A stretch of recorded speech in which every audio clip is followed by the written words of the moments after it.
Olá, amigos, olá, amigas, muito bom dia. Eu sou o Nelson Leite e hoje eu pretendo iniciar a nossa conversa com uma afirmativa cassiana. Sim, a cassiana, e talvez redundante, me desculpe. E qual é a afirmação? A afirmação é o seguinte: vivemos numa economia de demanda e não de oferta. Sim, é este o mundo em que vivemos. O que você acha? Muitos de vocês aí devem estar pensando, Nelson, há controvérsias. Sim, vocês não estarão errados, especialmente quando nós observamos alguns comportamentos de algumas empresas, de alguns segmentos durante a pandemia e também agora, quando a pandemia está mais controlada. A impressão que nos dá é que essas empresas vivem numa estratégia de oferta e não numa estratégia de demanda. Isto é, vivem numa economia de oferta e não numa economia de demanda. É bem verdade que lá na primeira metade, melhor, no primeiro terço do século XIX, um economista francês chamado Jean-Baptiste Say, ele criou a lei da oferta. E a lei da oferta diz o quê? Diz o seguinte, que dada a oferta, ela gerará sua própria demanda. Vou repetir. Dada a oferta, ela gerará a sua própria demanda. Essa lei da oferta, ela também ficou conhecida como Lei Say, teve então o nome do seu autor. Mas isto foi no início da Revolução Industrial, quando a oferta industrial em escala razoável era precária, era escassa. Então tudo o que se fabricava, tudo que era oferecido, tinha sua demanda. Agora eu entendo que a lei de Say, a lei da oferta, ela teria dificuldades em ter seguidores. Ou não? Bem, voltando aqui para o século XX, primeira metade do século XX, Michał Kalecki, para quem não conhece, Michał Kalecki foi um economista polonês, marxista, bastante combatido, bastante criticado pelos ultramarxistas.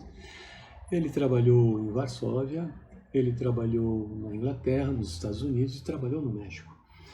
Ele, estando a trabalhar no México, ele teve mais contato, teve mais proximidade com as economias aqui da América Latina e acabou influenciando fortemente a CEPAL. A CEPAL veio a ser a Comissão Econômica para a América Latina. Ela foi criada em 48, com sede em Santiago, e ela foi assim o mainstream do pensamento econômico para o desenvolvimento dos países daqui. Ela era a palavra última a respeito do que é certo, do que é errado sobre a economia para o desenvolvimento econômico dos países aqui.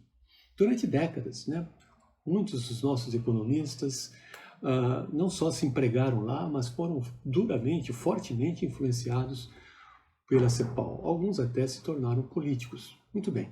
Kalecki, ele não ficou apenas nisso, ele também estudou as relações de lucro e salário, salário e lucro, e talvez influenciado por Keynes, ele também estudou ou contribuiu nos estudos da importância do gasto público como um fator de redução do desemprego. Bem, Kalecki mais Keynes, John Maynard Keynes, ele dispensa apresentação. John Maynard Keynes, eles dois, na primeira metade do século XX, eles em estudos individuais, eles inverteram a lógica de causalidade da lei de Say, como também apresentaram a inviabilidade dessa lei para explicar a economia em que vivemos. O Keynes, estudando a lógica da lei de Say, que vem a ser a mercadoria, então M de DN, mercadoria gerando dinheiro, dinheiro então gerando a mercadoria. O Keynes, estudando essa lógica, MDM, ele verificou que o capitalismo tem uma outra lógica. É exatamente ao contrário. O circuito é outro. É DMD, isto é, dinheiro é que gera a mercadoria gera dinheiro e, de preferência, mais dinheiro. E nesses duros tempos, que vivemos, a gente vê que a lógica que o Keynes desenvolveu, ela se confirma, Dinheiro, mercadoria, dinheiro, isto é, tendo dinheiro e crédito, teremos consumo. Caso eles sejam escassos, teremos menos consumo ou nem decidimos consumir. Isto é, a crise econômica e o desemprego se refletem, sim, em nossas decisões de compra enquanto consumidores, nós sabemos disso. No entanto, durante a pandemia, a perda de renda e empregos gerou a ênfase em preços, que, como sabemos, se tornou o discurso e a prática. E assim nos pareceu termos o ressurgimento da lei de SEI, aquela lei que, dando a oferta, ela cria a sua própria demanda. E, claro, está também dentro dela uma lógica inversamente proporcional de que o menor preço terá sempre a maior quantidade de escolhas e volume de compras. Bem, meus amigos, o discurso do preço é sedutor. E nós tivemos, sim, muitas empresas e segmentos com agressiva redução de preços buscando vendas. Mas também temos bons exemplos de empresas que não seguiram essa regra, isto é, não praticaram essa agressividade e tiveram bom desempenho, até se valorizaram. E claro, temos também exemplos de quem reduziu os preços dessa forma, da forma agressiva, e as coisas não andaram tão bem. E mais, não há condições de continuarem a viver assim, praticando agressivas reduções de preços. Vejam o que está acontecendo com o setor têxtil. O preço do algodão fez o preço do fio crescer entre 30% a 35%. E isso, claro, foi repassado para os preços dos confeccionados, em torno de 30,4%, é o que o IBGE nos informa, lá em agosto. Foi o maior aumento de todos os segmentos, entre todos os segmentos do varejo. Então, meus amigos, aumentos dessa magnitude, eles já seriam problemáticos numa economia em crescimento. Imaginem vocês numa economia como a nossa. Imaginem vocês ainda num segmento de bens e salário adiáveis, moda, roupa é adiável, competindo com alimentos, energia, remédios, produtos de limpeza, escola, etc, etc. Isto é, com bens e salário, mas inadiáveis. As pessoas têm que gastar, têm que consumir. Então, o discurso do preço é sedutor. Mas se fôssemos seguir a lei de SEI, as variáveis não controláveis e surpreendentes que compõem o preço de um produto não permitiriam gerar a sua própria demanda. E o que podemos concluir, o que podemos dizer sobre as empresas que tiveram bom desempenho sem a agressividade da redução dos preços? Bem, mesmo em segmentos complicados como o varejo e confecção, por exemplo, as marcas que construíram e executaram uma narrativa sólida de estar ao lado do consumidor tiveram desempenho bem acima do razoável. Elas, na verdade, elas tinham e têm uma estratégia de demanda executada nos mínimos detalhes e com muita competência. Algumas, é verdade, vinham de um histórico de valorização que haviam obtido, segundo o Brand Finance, entre 2019 e 2020, até o começo da pandemia.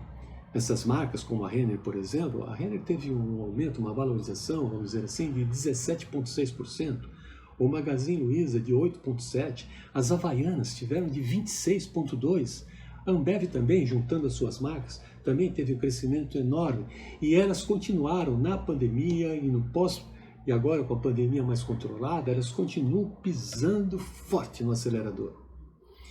Essas empresas se destacaram porque conseguiram passar aos seus consumidores, que são movidas por um certo idealismo de um mundo melhor do que a busca do lucro a qualquer preço.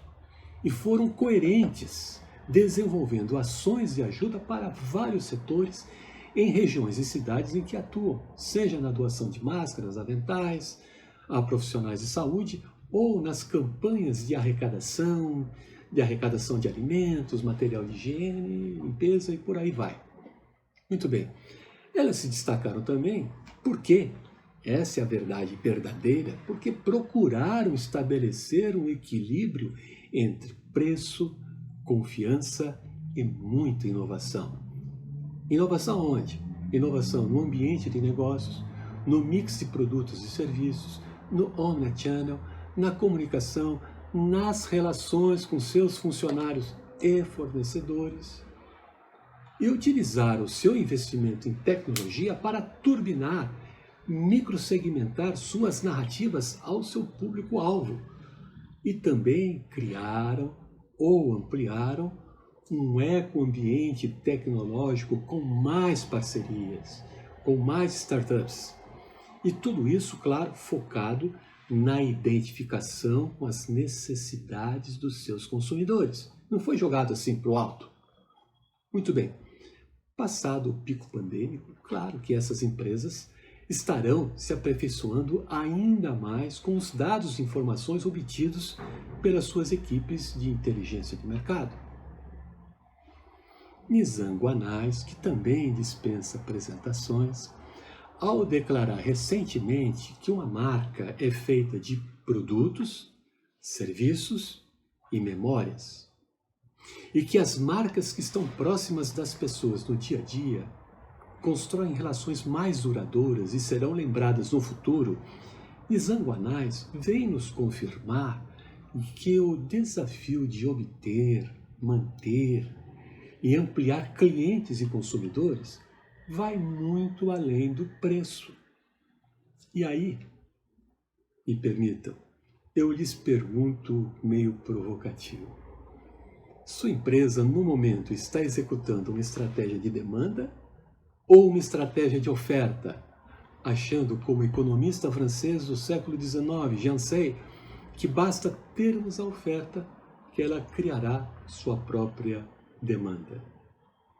E aí, estamos de estratégia de demanda ou estratégia de oferta?